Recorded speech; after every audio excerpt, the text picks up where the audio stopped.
Bonsoir, bienvenue dans l'édition régionale de France 3 Picardie. Rassurez-vous, ce soir on ne parlera pas de football, pas d'insultes, mais de sport, du vrai, celui qu'on aime et qui fait du bien. À Saint-Sauveur, dans la Somme, depuis hier, 150 sportifs handisport participent à un raid multisport. Il y a du vélo, du javelot, du canoë, une multitude d'activités organisées pour le plaisir, mais aussi en l'honneur d'un jeune homme handicapé décédé il y a 2 ans. Il s'appelait Maxime. Le raid s'appelle Maximum et on voit cela avec Jennifer Baya et Charlotte Krebs.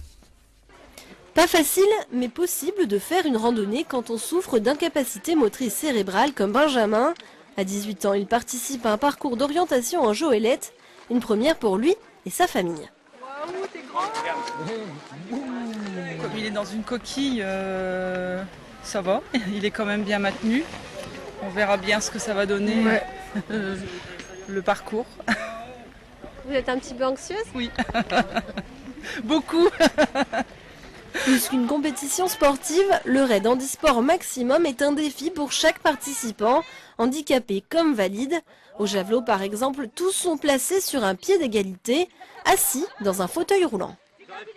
Le but est de démontrer aux personnes qui sont en situation de handicap qu'elles peuvent, elles aussi, pratiquer des activités sportives, qu'on peut leur proposer des activités qui sont à leur niveau et praticables par tout type de handicap.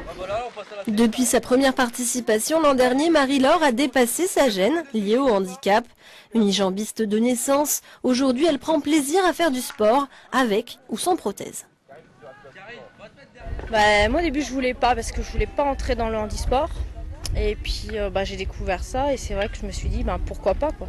Au moins je peux faire du sport et il n'y a pas de soucis vis-à-vis du regard et des autres quoi. Quand je fais du sport c'est moi quoi.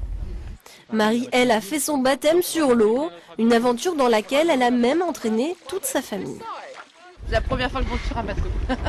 Mais je me dis que ça vaut le coup parce que finalement, c'est une première expérience. Elle, quand on lui propose certaines choses qui sont des premières pour elle, elles font, il n'y a pas de raison que nous n'en fassions pas autant en fait. Cette fois, 150 participants ont répondu présents, moins que prévu.